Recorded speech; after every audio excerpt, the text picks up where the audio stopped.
I believe we are ready to move over to the to our run here for AER, Memories of Old, being run by IllegallySam.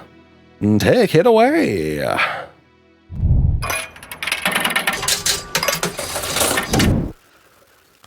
Alrighty then. Hello there, everybody. I am IllegallySam, and I will be running AER Memories of Old for you here today. And I do not come alone. No. My name is Nikosar. I've been teaching this game and learning in the process as well. I really love it, and I'm glad that we've Speedromizer's given everybody the chance to see it run. Alright, yeah, this is a pretty chill indie game that it's been around for a long time at this point.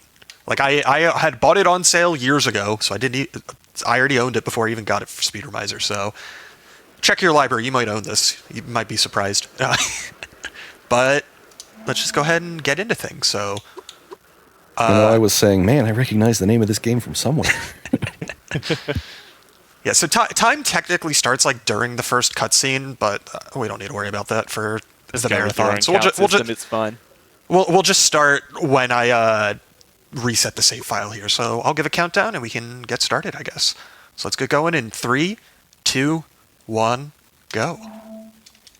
Hey, if you set a PB, you've got another, 10 seconds of time save. Yeah, no, if this the marathon time is better than my actual PB, then I know for a fact that it's a real PB. Alright, gotta mash through some dialogue, and now we sit until the end of the opening cutscene before we actually get to do some walking. Because, yeah, the basic movement in this game is very simple. It's you move, you jump. That's about it for the basic movement. There is more to it in the future, but for now, for the intro, this is about all we've got going. So it's just fact. People looked into actually trying to, clip past doing the intro, and then if they succeeded, they didn't have the ability to do anything other than just run and jump.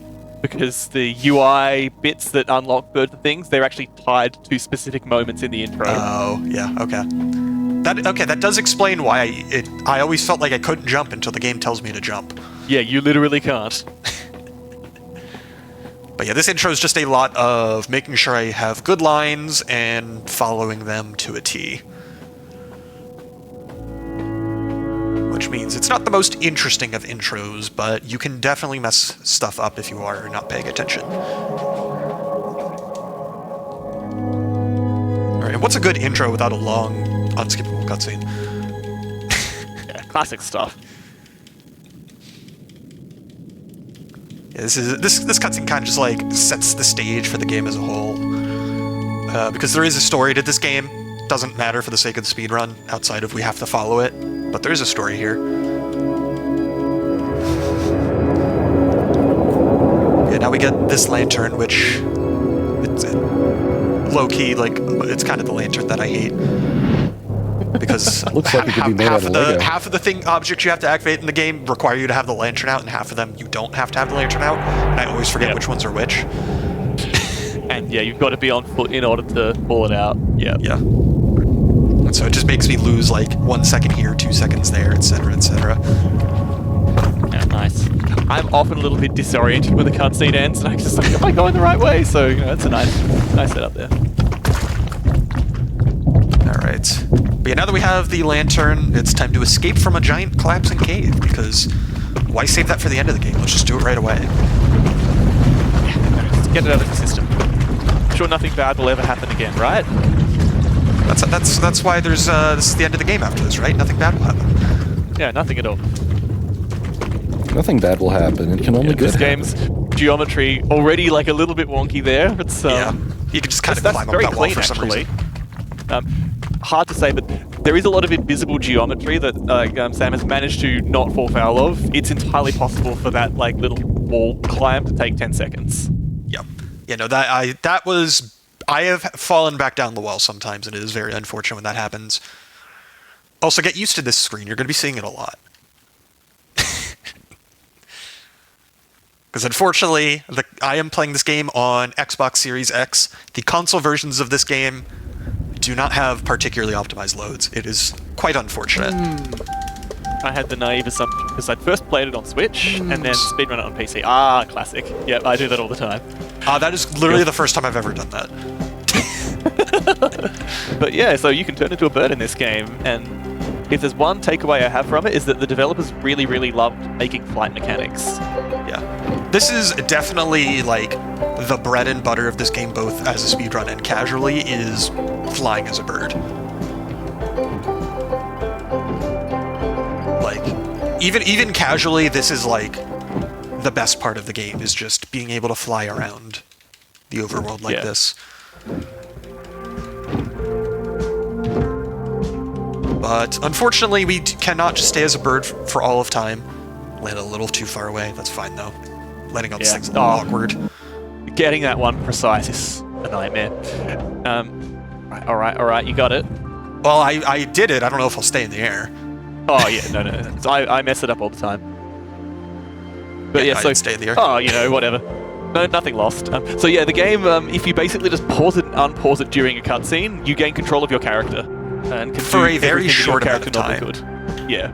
It doesn't, you don't stay permanently in control of your character. But if I had done it in such a way that I had gotten into the air and then stayed in the air, I would have started flying right out of the cutscene after exiting it, and I would have been doing it without turning into a bird, so I'd have just been flying around as a person. Looks very goofy. And then you can just fix it with a quick double transform. But yeah, no, the aiming for this one's always... Ooh, that was pretty good. Oh, that's so good. Oh, and then I got lanterned. Yep. There's still though, it's so easy at low angle especially to just mess up your aim and end up way short or way long. That's really good. I have lost a lot of time trying to go fast there. Which is why sometimes I just cut my losses and manually land a bit away. Yeah. Sometimes when you're learning a run, slow is fast. Yeah. Pace makes waste. And sometimes, even once you know the run, slow is still fast. Alright, so... cross my fingers, I get to show off the actual bread and butter of the speedrun here. If not, you will see it in a few minutes. And by that, I mean, of course, the really long load times. Yeah, any second now. There we go. Alright, let's see if I can get this. Nope. Oh, you do a crossways setup. Yeah, my setup there is I kind of just aim for the right spot and pray. Yeah, just more the direction than anything else. But anyway, so this game is structured into essentially three separate sort of large exploring dungeons, and each of them has a little pre-dungeon before it where you get a key to enter it. Strictly speaking, I took too long. Yeah, I guess I'm not used to thinking about the cycle here. Because it's possible to not have to do quite so much of this. But yeah, you got three dungeons that you can, strictly speaking, do in any order. There's a broad intended order to them, but we're not we're sort of I think the speedrun route goes 1, 3, 2. The speedrun goes 3, 2, 1. I'm pretty sure this is the one that is... Oh, no, 2, 3, 1. Yeah, that's it. 2, 3, 1. Yeah. Either way, we do the first one last. Yeah, that's it. And I was just you definitely don't do the first one first. Yeah, I should have. Yeah, there's a hole in the sky can't be bad, right? You fix it at least. Yeah, this is because there's a town that is right near where you started the game that we just ignore because we don't ever actually have to go there. But there's NPCs there that point you in the right direction of where you're supposed to go. Well, I mean, they turn up when you've done all the rest. You do see them for 3 seconds, right at the end of the run. Yeah, there's these animal spirits that are kind of important, but this is the only one that actually does anything because they give us a key. I mean, the fox sasses you. That's important. I mean, yeah. Sorry, this one gives you a key and the fox loses you time. Yeah. There's a bear which is optional, so we don't see him. Yes. Although, casually, the bear was the first one I found, which is actually kind of funny. That's really cool. Like, because yeah, obviously, like, you don't have to, like, go at anything if you don't want to. Like, you can basically do the game in whatever, like, explore however you want. Fun fact as well, if you manage to somehow skip the fox in any of these caves, you have to do the whole cave again. Oh, that's rough. The game trigger for you've picked up the key and it's in your inventory and it'll modify the overworld to let you in is not picking up the key cutscene, it's finishing the conversation with the fox. Alright. And yeah, the overworld movement here is a lot of remembering the direction that you're supposed to go in. Game's very polite and has a compass at least. Yes, the compass is way more useful a lot of the time than actually using like islands as a marker because a lot of the areas in this game look very similar. And obviously the more you run this game, the more you can tell specific things, but the easiest way is just look at the compass, pick the direction you're supposed to go in, and then hope you picked correctly. And if you really need to, you can pull the map up as well, which is rather nice.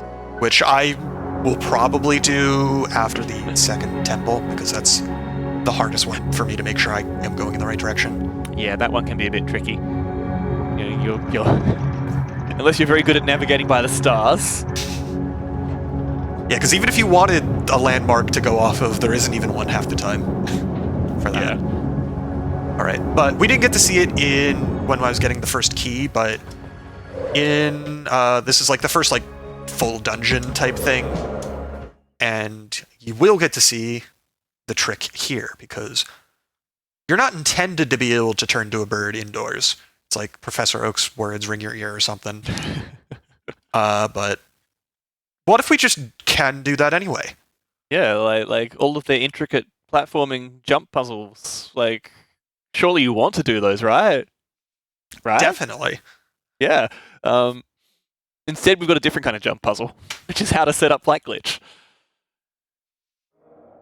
So yeah, this first one is different from all the other ones.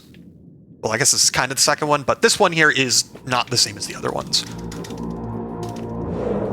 Hey, nice. Okay. Oh, I think? Heard the sound. I did. Yeah, nice. Oops. It's being mean. I'm not actually able to fly down the hallway. Yeah, unfortunately, the level design doesn't have to accommodate flying speeds because obviously it wasn't meant to. But yeah, this obviously breaks the game completely open.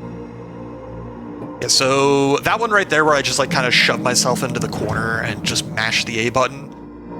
Like I said, that is unique to this one. All of the other ones involve jumping down from a high up place and like trying to land near specific geometry. And if you mash the A button while doing that, hopefully it works.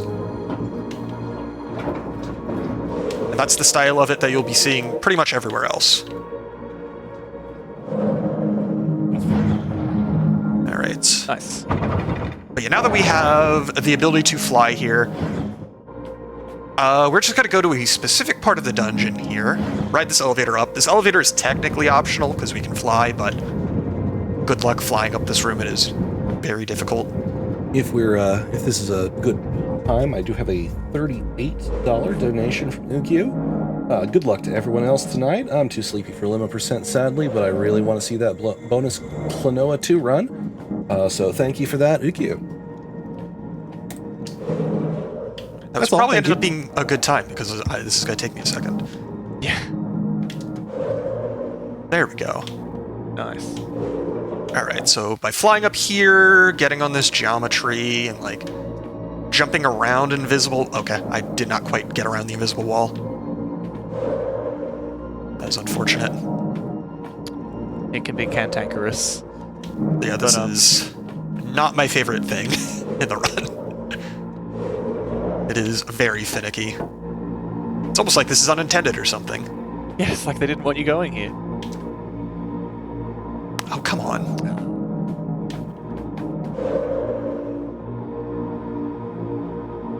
Alright.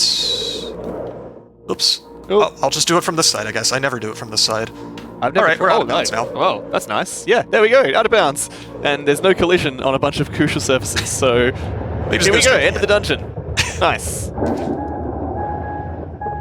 that was a happy accident. Yeah. I didn't know about that one. Like the spikes in Celeste. I think that's the side that the world record takes, that they just like fly straight up without the elevator. Yeah, it's like instant whatever. But I think it's less consistent to get up there if you're like just flying from a standstill. I don't know. I'm not a world record holder. This is what I have put together from my thoughts about the world record. If it works, it works. Yeah. So As long as I get out of bounds, that's all that matters. yeah. And so funnily enough, because you did the glitch and you didn't open the final door, the music cues didn't get lined up properly, so you can kind of hear that's like still playing some sort of overworldy kind of music instead of what it should be for the cutscene. So like first and third dungeon, both of them, you just got this weird non sequitur.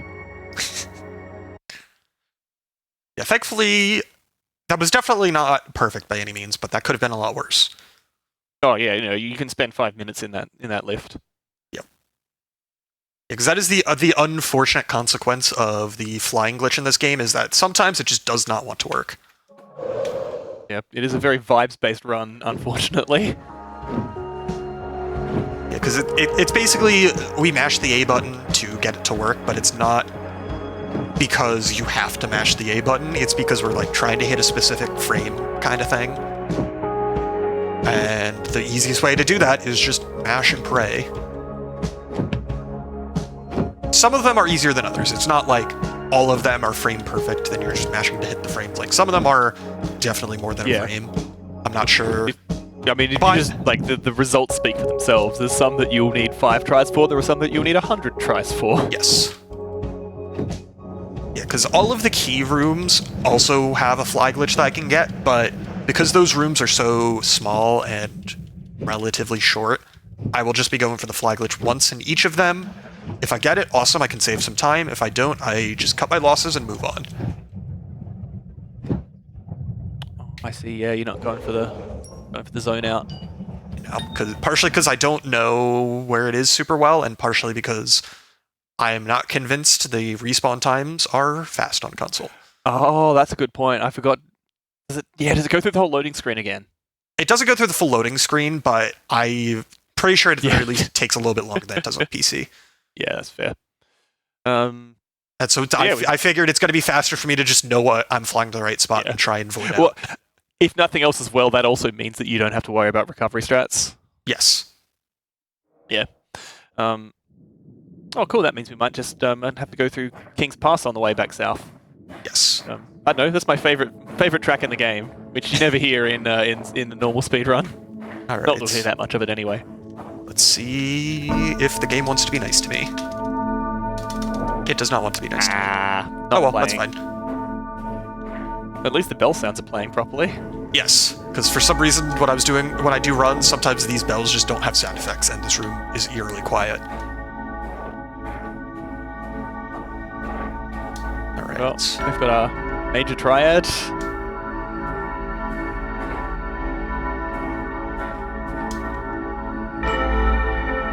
Nice.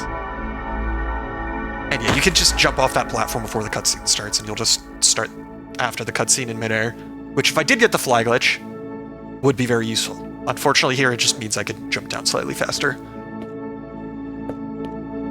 Yeah, the room's small enough that essentially all fly glitch gets you here is a quicker trip back to the exit, which doesn't, like obviously if you can get it, it's great, but you're hardly undermining the run by not pulling it off for this one. Yeah, that's basically the common theme with all the key rooms. It's like the flight glitch, it's not that it is required to go fast, but it just cuts out a lot of slower movement. Because you fly faster than you walk. Fascinating. Tell me more. You press the X button and you flap your wings and you go zoom. And of course, yeah, because the scale for the overworld is significantly bigger than inside, and funnily enough, they built the thing that makes you able to go around between the big places to go fast. Hello again. Alright. Now we get to move on to the second main dungeon. I call them dungeons. They're like not really dungeons. There's not really too much dungeony about this game. but that's the best word for them, I feel, in my opinion. All right. Yes, it's cold already, and it's going to get a bit colder. It's just a Yeah, little that's bit about north right. of west, and I think that puts me where I would need to be. Yeah. And then you get the nice little landmark pillar of light once you're close enough. You get the nice little landmark of you can't see anything because there's too much snow. Till you can. There we go. Until you can. It does clear up. Yeah. All right. Just Yeah. barely too far to the right. That's pretty good, Dead Reckoning. Yeah. Yeah, this is one of the easier ones to find the direction for, thankfully.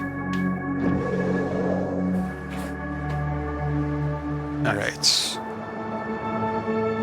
This is the only dungeon where we won't be going out of bounds.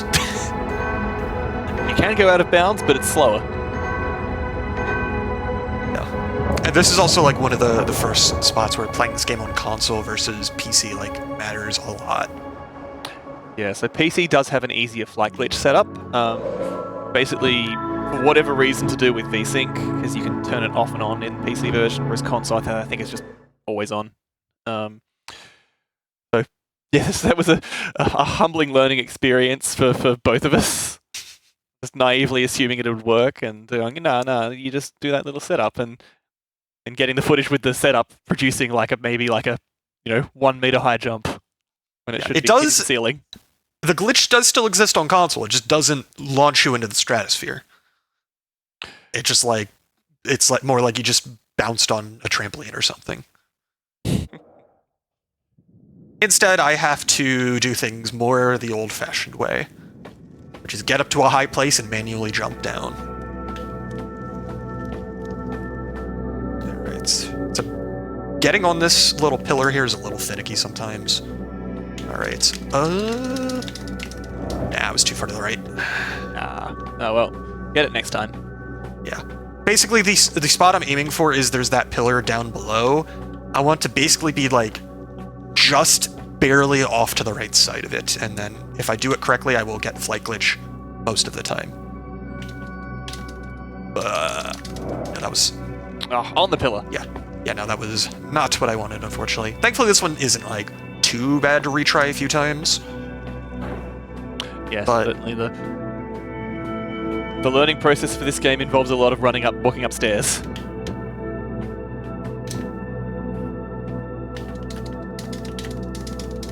There we go. Hey, there we go. Alright, and then turn around. And yeah, the reason why we don't need to go out of bounds here is because we can just go straight to the end of the dungeon by just flying there. Oops.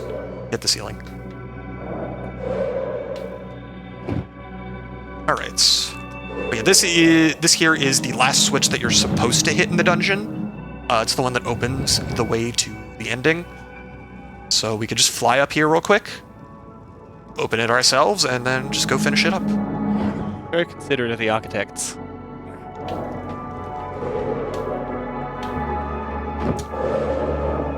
Alright.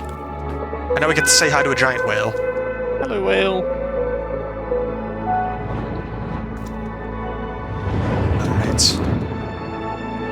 Well, as we finish up this dungeon with this cutscene, there's just going to be a lot more flying back.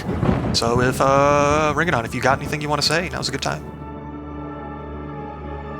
If I can get my microphone unmuted, then I'd be happy to say things. Do want to remind people that we are raising money for QMUNITY. QMUNITY is British Columbia's queer, trans, and two-spirit resource center, providing a safe space for two-spirit, lesbian, gay, bisexual, transgender, queer, intersexual, and asexual folks and their allies. QMUNITY is a province-wide resource center that delivers programs and services to anyone within the 2S LGBTQIA+ community in need of support or connection. I should say. Regardless of age, location, and circumstance, their organization is there to ensure queer, trans, and two-spirit people can find low-barrier access to mental health resources, peer support, information, referrals, and more. Speedromizer.live/donate. Get your donations in as fast as you can. We have two brain make words.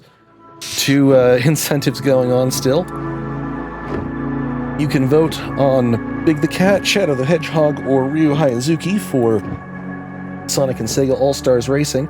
That closes tonight around 9 p.m., so make sure to get your votes in early.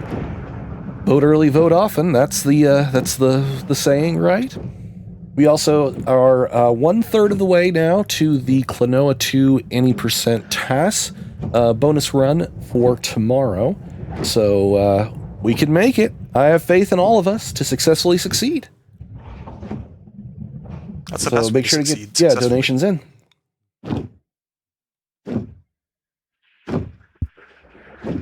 All right. Yeah. Okay. Yeah, A you're little bit fine. more. Yeah, I just wanted to double check because I'm in a slightly different spot than I normally am after that. Oh, yeah. I mean, you're not like, you're not trying to zone out, so it's, yeah. Yes. Because that's the one where you can actually set yourself backwards if you do it at the wrong time. Yeah. These pillars of light over the objectives, they are very useful for making sure you ended up in the right spot. Did you just fly through a mountain? No, that was a cloud. Oh, okay, that makes more sense. The game, I may like, if still you fly be through sick. a cloud, it like has like a cool visual effect and everything as well. There we go. These are some more platforms that are a little tricky to land in the right spot because they're like slightly raised up. Alright. Now we can go in here. This is the one where flight glitch matters the least and is also the hardest to get. The absolute worst flight glitch in the whole run. So, the first try is free. Everyone after that takes about like 10 to 15 seconds, and it'll save you on the whole maybe 30 seconds, like maybe a minute if you're really, really bad at walking. So, Yeah, I've gotten flight glitch here literally once ever. well, I'll be I've hoping never that you gotten it can to make work it on twice, but Cross my I fingers. think we can assume for It's either commentator's blessing or commentator's curse at this point. Nope. nope. I was trying to land on that little lamppost thing, but I jumped a little too early.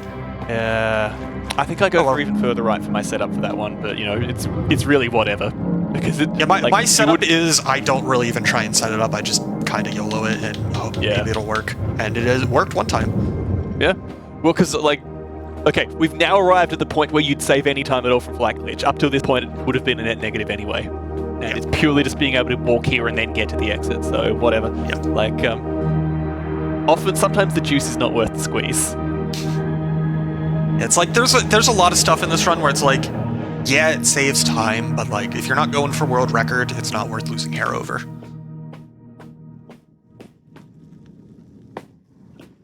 But yeah, this is also in the way that the flight glitch can be self-sabotaging in this room in particular because the ceiling of the exit is much higher than it is in the other two places. So it is possible to just fly straight over the fox on your way out, miss his conversation, and then have to do the room again.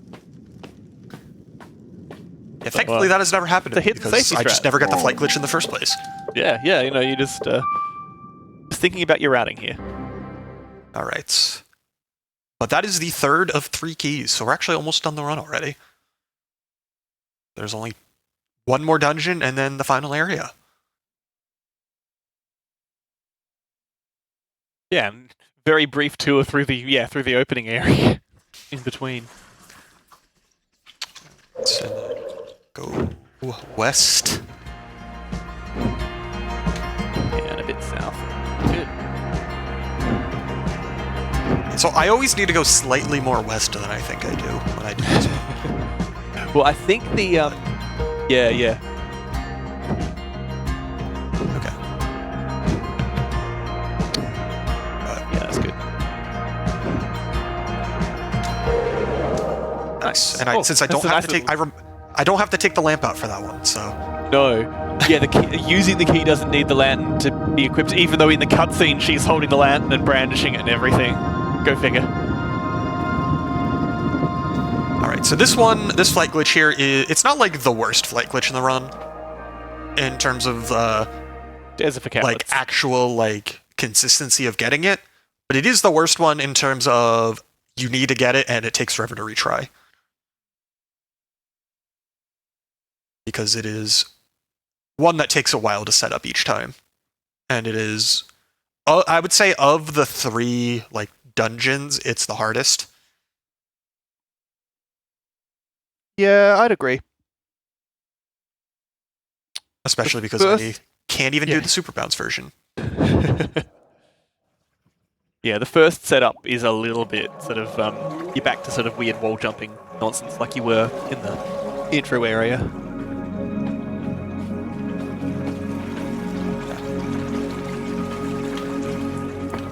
Yeah, this platforming here is just to get to where I need to go slightly faster. Nice. Oh, that was very clean. Yeah, I could get up here normally, but it's just that's faster than doing it the other way. Right. Nope. Ah. Oh, for the redo, oh, yeah.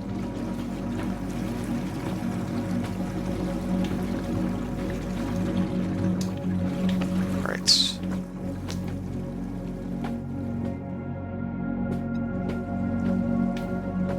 Right. Nope. Yeah.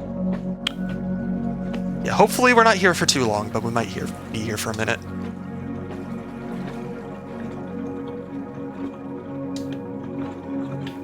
Because unfortunately, doing this over and over again is still faster than doing things as intended. Yeah, this is a big, big dungeon. I think next time, like, hopefully next time you'll get it, but I think it is a little bit faster to redo the setup after the first try by just going through attended.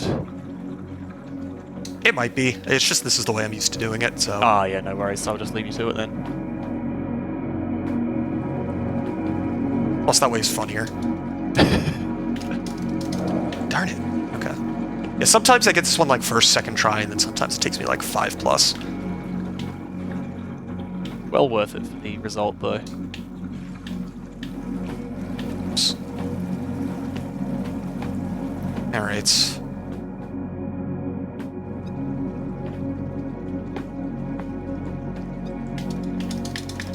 There we go. Hey, there we go. Alright, then fly up here. And then getting out of bounds is really easy because these walls just don't exist. Yeah, there's no collision. It's like the player can't get there. Why should we care? And then we can just fly straight to the ending. Like squeeze Nice in aim. through there. Nice aim. Alright. And there we go. Definitely would have been faster if I got the flying glitch faster, but the out of bounds was good at least. Oh, I mean, you saved yourself at least 5 minutes there. Yeah, the one thing about that out of bounds is like while those walls don't exist and getting out of bounds is really easy, you do kind of have to like turn immediately and go parallel to the wall so you don't accidentally go back in bounds. Oh, yeah, that's the peril, because much So easier than in archives. Yeah, so it is very easy to get out of bounds there, but it does take a little bit of practice to make sure you stay out of bounds once you actually end up there. But once you get under the map, it's very easy to just get straight to the ending, and then you just squeeze through that little whole gap in the wall.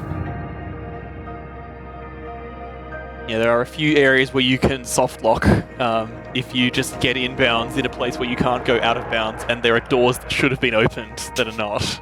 And you know, obviously, main menu save quit will fix it, but it's still a bad time. Yeah. Thankfully, All right, we well, don't have to worry about that. We don't. So we've got all of our pieces of our medallion. Temples are all done, and we've just got to go back to the first area now. Yep. Our first visit. I kept seeing the Mirror of Twilight, Twilight Princess. Yeah, I feel like this game is more of a Skyward Sword. I mean, it's got all the floating islands. Oh, absolutely.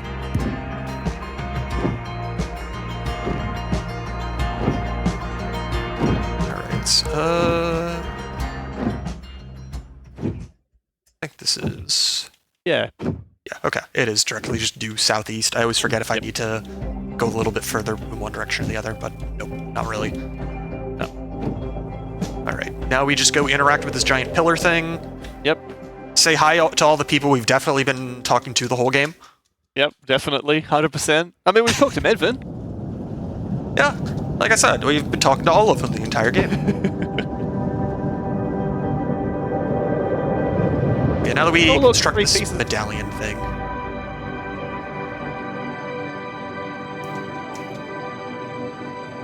Where that's definitely the legally distinct seal of Hyrule on it. Definitely not ominous beam coming out of here.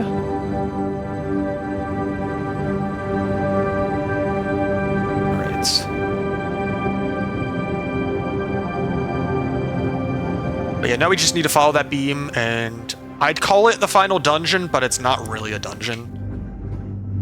This way. I always forget which direction on the compass this beam shoots out at. Love the idea that this person turns around, sees those villagers, and be like, "Whoa, who the heck are you guys?" I mean, that's pretty much what this run actually is. Yeah, this final area is basically just we walk down a hallway, do some very minor platforming, and get stopped by a bunch of dialogue and cutscenes. Unless I can do the funny fly glitch, which I will give like 1 or 2 attempts, but Yeah. I will not stress over if I don't get it. Because it is very funny, and it does save a good amount of time if you get it, but it is very finicky, especially on console. Do you know about the funny thing you can do once you have it? Probably, but I don't know which one you're talking about specifically. Oh, because you can use it for cutscene control at the very, very end. Oh, yes. I did see that in the world record. Yeah. Yeah, it's like if you do it perfectly, you can like get into the door like almost. And then you see 2 of yourself because there's the cutscene model and then there's the player model, which has walked into the cutscene. Very existential. Yeah. Unfortunately, that is not likely to happen, but you never know. Never know. All right. But first, we get flashbanged. Yeah, things are not good, unfortunately, in the story. Yeah. Which it doesn't really matter too much. We're there. We're here to stop it. That's all that matters.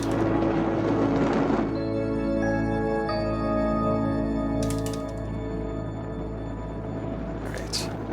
Yeah, thankfully this way to get the flying glitch does work on console, because it is not too dissimilar from the PC-only super bounces. But instead of being a super bounce, it's more so because you just kind of get stuck in geometry that you're not supposed to be in, and it just ejects you. Stop this nonsense. So it's basically the same effect as a super bounce, but it's a lot funnier. So it's this crystal here. If I just like jam myself up against the wall under it and like jump into it a bit. Hey, nice. All right. I didn't get the fly glitch. I'll give it 3 tries.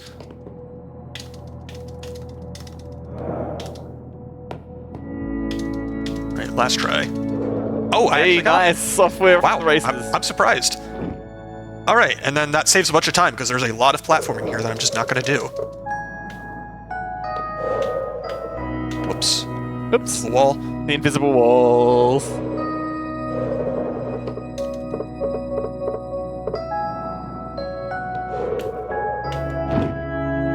Right. Oops. Yeah, do it. There we go. Hey. You saw the bird fly through for a second there. Excellent. Yep.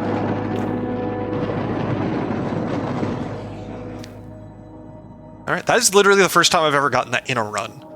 Well, Granted, a lot of the times I don't even go for it in a run, because if I go for it and don't get it, it just loses me time. And so if I'm like on a half-decent pace, then I'll just yeah. turn me around. Oh, I see.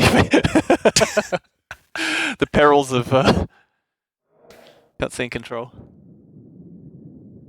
All right, and this is the final room of the game. Time will be coming up when the final cutscene starts. So just be ready. We're almost done. There is not actually a final boss. Final boss is in the cutscene only. All right, the cutscene begins when I like kind of start walking to the darkness on the other side of this bridge. So time. GG's. Nice. All right. It was not a PB, but I was Still under 40 minutes, so I'll take it. No, I think that's pretty solid. You know, some excellent execution on your flying as well. Like your piloting is probably better than mine. I lose a lot of the time I save by getting flight glitch just because I keep on banging into walls and whatnot on the way there. You know, this game is a dance between actually like really cool and like precise control over flying through the air in a whole bunch of places, and then the other side of the coin is just mashing the A button, praying. But there's a lot of cool stuff in there, and you know, I know how to speedrun it now. But I think that's about it for our time here today with this game. So, Thank you so much for that run, IllegallySam and Nikasar. Thank you for having us. We will go ahead and move back to the interstitial scene, please.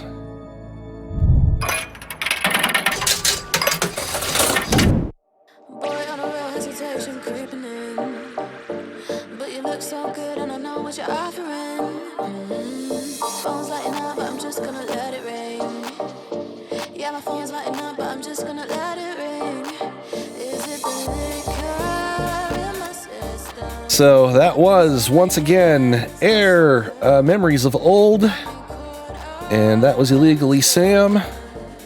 Although I think they should have been LegallySam, not illegally. Personally, I think they're more legit than many other Sams I have met. So we are coming up on our on the next run of that will be Rebel Transmute. But first, we need to do a bit of bookkeeping, and one of those bits of bookkeeping is we need to have an ad break. So let's do that.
All right, Speedromizer community, thank you so much for the lovely time that we've had here with me and you and all of us together.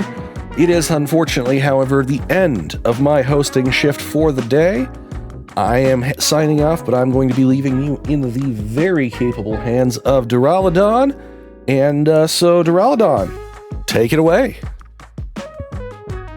Bring it on. Hello, Speedromizer. How are we doing tonight? Yay. I am Duraludon. I will be your host for the rest of this evening. First, we got Rebel Transmute by Reynault, then Forza Horizon 4 by Veyron, and finally Sonic and Sega All-Stars Racing by Costellar Aphid 18. So that's a few racing games and also Rebel Transmute.